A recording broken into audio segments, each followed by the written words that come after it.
ನಮ್ಮ ಅಮ್ಮನಾನೆಗೂ ಈ ಅಮ್ಮನ ದೇವಸ್ಥಾನದಲ್ಲಿ ಬಂದರೆ ಅರ್ಧ ಗಂಟೆಗೆ ನಿಮ್ಮ ಕಷ್ಟಗಳೆಲ್ಲ ಪರಿಹಾರ ಆಗುತ್ತೆ. ಚಾಲೆಂಜ್ ಕೂಡ ಮಾಡ್ಕೊಂಡು ಹೋಗಿದ್ವಿ. ನಮ್ಮ ಮನಸ್ಸಲ್ಲಿ ಮೊದಲನೇ ಕ್ವಶನ್ ಇತ್ತು, ಆ ಕ್ವಶನ್ ಏನಾದ್ರು ಹೇಳಿದ್ರೆ ಮಾತ್ರ ನಂಬಬೇಕು ಅಂತ ಅಂದ್ಕೊಂಡಿದ್ವಿ. ಅದೇ ಕ್ವಶನ್ಗೆ ಆನ್ಸರ್ ಬಂತು. ಈ ಅಮ್ಮನ ಪವರು ಅಷ್ಟು ಇದೆ. ಪ್ರಶ್ನೆಗಳನ್ನ ಕೇಳಿದ್ವಿ, ನಾವು ಮನಸ್ಸಲ್ಲಿ ಏನು ಅಂದ್ಕೊಂಡಿದ್ವಿ ಅದೇ ಕೂಡ ಸತ್ಯವಾಗಿ ಹೇಳಿದ್ರು.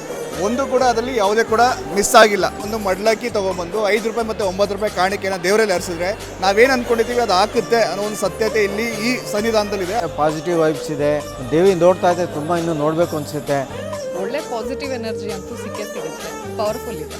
ನೀವೇನು ಅಂದ್ಕೊಂಡಿದ್ದೀರೋ ಅದು ಆಗುತ್ತೆ.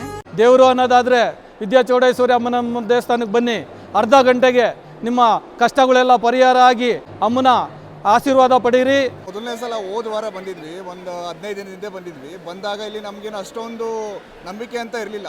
ಮೊದಲನೇ ಸಲ ನಾವು ಗುರುಗಳನ್ನ ಮೀಟ್ ಮಾಡಿದಾಗ ಅವರು ನಮ್ಮ ಬಗ್ಗೆ ಏನಿದೆ ಅಂತೇಳಿ ನಾವು ಪ್ರಶ್ನೆಗಳನ್ನ ಕೇಳಿದ್ವಿ. ನಾವು ಮನಸ್ಸಲ್ಲಿ ಏನು ಅಂದ್ಕೊಂಡಿದ್ವಿ ಅದೇ ಕೂಡ ಸತ್ಯವಾಗಿ ಹೇಳಿದ್ರು.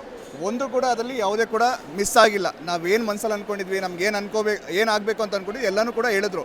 ಅದು ಹೇಳಿದ್ಮೇಲೆ ಅವರು ಅಲ್ಲಿ ಬಂದು 5 ರೂಪಾಯಿ ಮತ್ತು 9 ರೂಪಾಯಿ ಹರಕೆ ಕಾಣಿಕೆ ಇದೆ ಅಂತ ಶಾಸ್ತ್ರ ಇದೆ ಅಂತ ಹೇಳಿದ್ರು. ಪ್ರತಿ ಅಮಾವಾಸ್ಯೆಗೆ ಈ ಕಾರ್ಯ ನಡೆಯುತ್ತೆ ಅಂತ ಹೇಳಿದ್ರು. ಸೊ ಅದಾದಮೇಲೆ ನಾವು ಒಂದು ಮಡ್ಲಕ್ಕಿ ತೊಗೊಂಬಂದು 5 ರೂಪಾಯಿ ಮತ್ತು 9 ರೂಪಾಯಿ ಕಾಣಿಕೆನ ದೇವರಲ್ಲಿ ಹರಿಸಿದ್ರೆ ನಾವೇನು ಅಂದ್ಕೊಂಡಿದ್ದೀವಿ ಅದು ಹಾಕುತ್ತೆ ಅನ್ನೋ ಒಂದು ಸತ್ಯತೆ ಇಲ್ಲಿ ಈ ಸನ್ನಿಧಾನದಲ್ಲಿದೆ. ಅದಕ್ಕೋಸ್ಕರ ನಾವು ನಮ್ಮ ಕಷ್ಟಗಳಾಗಲಿ, ನಮ್ಮ ಏನೇ ತೊಂದರೆಗಳಿದ್ರು ಅದು ಈಡೇರಲಿ ಅಂತೇಳಿ ನಾವು ಇಲ್ಲಿಗೆ ಬಂದು ಪೂಜೆನ ಸಲ್ಲಿಸ್ಕೊಂಡು ಹೋಗ್ತಿದ್ದೀವಿ ಸರ್. ಮೊದಲು ನಾನು ಕೂಡ ಒಂದು ಸಾಫ್ಟ್ವೇರ್ ಇಂಜಿನಿಯರೇ. ನನಗಿದ್ರ ಬಗ್ಗೆ ನಿಜವಾಗ್ಲೂ ಮೊದಲು ನಂಬಿಕೆ ಇಲ್ಲ. ತುಂಬ ಜನ ಹೇಳಿದ್ರು ಈ ಥರ ನಡೆಯುತ್ತೆ ಇಲ್ಲಿ ಅಂತ, ಬಟ್ ನಾನು ಅದನ್ನೆಲ್ಲ ಕೇಳಿರಲಿಲ್ಲ. ಇಲ್ಲಿ ಮೊದಲನೇ ಸಲ ಬಂದಾಗಲೂ ನನಗೆ ನಂಬಿಕೆ ಇರಲಿಲ್ಲ, ನಾನು ಕೇಳಬೇಕು ಅಂತಲೂ ಅಂದ್ಕೊಂಡಿರಲಿಲ್ಲ. ಇಲ್ಲಿ ಬಂದ ಮೇಲೆ ನಮಗೆ ಕೇಳಬೇಕಂತ ಅನ್ನಿಸ್ತು. ಕೇಳಿದಾಗ ಅವ್ರು ಹೇಳಿದ್ದು ಪ್ರತಿಯೊಂದು ಉತ್ತರಗಳು ಕೂಡ ನಾವು ಮನಸ್ಸಲ್ಲಿ ಏನಿದ್ದು ಅದೇ ಇತ್ತು, ಏನೂ ಕೂಡ ಚೇಂಜಸ್ ಇಲ್ಲ. ನಾವು ಅದಕ್ಕೆ ಚಾಲೆಂಜ್ ಕೂಡ ಮಾಡ್ಕೊಂಡು ಹೋಗಿದ್ವಿ. ನಮ್ಮ ಮನಸ್ಸಲ್ಲಿ ಮೊದಲನೇ ಕ್ವಶನ್ ಇತ್ತು, ಆ ಕ್ವಶನ್ ಏನಾದ್ರು ಹೇಳಿದ್ರೆ ಮಾತ್ರ ನಂಬಬೇಕು ಅಂತ ಅಂದ್ಕೊಂಡಿದ್ವಿ. ಅದೇ ಕ್ವಶನ್ಗೆ ಆನ್ಸರ್ ಬಂತು. ಸೊ ಆವಾಗ ನಾವು ಕಂಪ್ಲೀಟಾಗಿ ನಂಬಿದ್ದೀವಿ. ಸೊ ಇಲ್ಲಿ ಆ ಸನ್ನಿಧಾನದಲ್ಲಿ ದೇವಿ ಇದೆ ಅಂತ ಅನಿಸುತ್ತೆ, ನಾವು ಅಂದ್ಕೊಂಡಿರೋದು ಆಗುತ್ತೆ ಅಂತ ನಮಗೂ ಅನ್ನಿಸ್ತಾ ಇದೆ ಸರ್. ಆದರೂ ನಂಬಿಕೆ ಇಲ್ಲ ಅಂದರೆ ಮೊದಲನೇ ಸಲ ಸುಮ್ಮನೆ ಸನ್ನಿಧಾನಕ್ಕೆ ಬಂದು ದರ್ಶನ ಮಾಡಿ, ಒಂದ್ಸಲ ಗುರುಗಳನ್ನ ಭೇಟಿ ಮಾಡಿ, ಅವ್ರು ಏನು ಹೇಳ್ತಾರೆ ಅದನ್ನು ಕೇಳಿ. ಅದು ನಿಮ್ಗೆ ನಂಬಿಕೆ ಬರಲಿಲ್ಲ ಅಂದರೆ ನಿಮ್ಗೆ ಏನು ಅನಿಸುತ್ತೆ ಅದನ್ನು ನೀವು ಡಿಸಿಷನ್ ಮಾಡಿ. ಬಟ್ ಇಲ್ಲಿ ದೇವ್ರಿದೆ ಅಂತ ನನಗೆ ಅನಿಸುತ್ತೆ ಅಂತಂದರೆ ನೆನ್ನೆ ನಾನು ಫಸ್ಟ್ ಬಂದಿದ್ದ ನೈಟು ಹರ್ಷದ ನೀರಿಗೋಸ್ಕರ ಅಂತ ಬಂದೆ. ನಾನು ಬಂದಾಗ ಫುಲ್ ರಾತ್ರಿ ಮಲಗೋಕ್ಕೆ ಆಗಿಲ್ಲ, ಅಷ್ಟು ಚಳಿ ಇರ್ತಿತ್ತು. ಡಾಕ್ಟ್ರ್ ಬೆಲೆಲ್ಲ ಹೋಗಿ ಬಂದಿದೆ. ಬಟ್ ಇಲ್ಲಿ ಹೋಗಿ ಬಂದು ಬೆಳಗ್ಗೆ ತಣ್ಣೀರು ಸ್ನಾನ ಮಾಡಿದ್ದು ಒಂದಿಷ್ಟು ಚಳಿ ಇಲ್ಲ, ಒಂಥರ ಚೆನ್ನಾಗಿದೆ. ಪಾಸಿಟಿವ್ ವೈಬ್ಸ್ ಇದೆ. ಮತ್ತು ದೇವಿ ನೋಡ್ತಾ ಇದೆ, ತುಂಬ ಇನ್ನೂ ನೋಡಬೇಕು ಅನಿಸುತ್ತೆ, ಇನ್ನೂ ಮತ್ತೆ ಬರಬೇಕು ಅನಿಸುತ್ತೆ.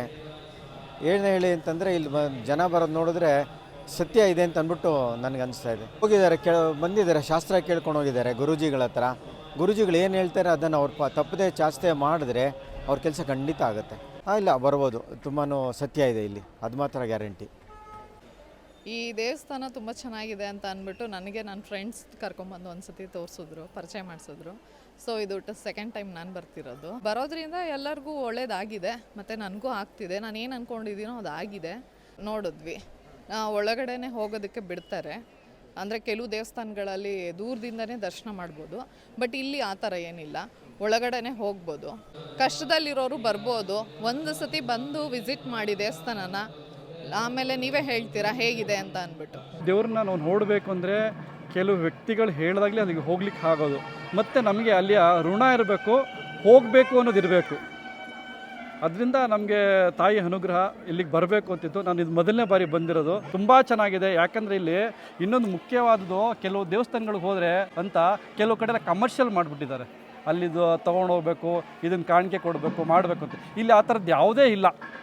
ಯಾಕಂದ್ರೆ ನಾನು ದರ್ಶನ ಮಾಡೋಕ್ಕೆ ಹೋಗಿ ಕೂತ್ಕೊಂಡಾಗ ಅಲ್ಲಿ ಪೂಜಾರಿಗಳು ಒಂದೇ ಹೇಳಿದ್ದು, ನಿಮ್ಗೆ ಇಷ್ಟ ಇದ್ದರೆ ಇಲ್ಲಿ ಕಾಣಿಕೆ ಹಾಕಿ ದೇವ್ರ ವಿಗ್ರಹದ ಪಾದ ಪೂಜೆನ ಮಾಡಿ ಮುಟ್ಕೊಂಡು ಹೋಗಿ ಅಂತ ಹೇಳಿದ್ರು. ಅಷ್ಟು ಬಿಟ್ಟರೆ ಯಾರೂ ನಮಗೆ ಬಲವಂತ ಮಾಡಲಿಲ್ಲ. ಅಲ್ಲಿ ಅಮ್ಮನ ಕೂತಿರುವಂಥ ಪೀಠ ಸ್ಥಾನ ಆಗ್ಬೋದು, ಅವ್ರು ಸುತ್ತ ಮಾಡಿರುವಂಥ ಚಿನ್ನದ ಲೇಪನಗಳಾಗ್ಬೋದು, ಖುಷಿ ಆಗುತ್ತೆ ನೋಡಿದಾಗ ಅದನ್ನೆಲ್ಲ.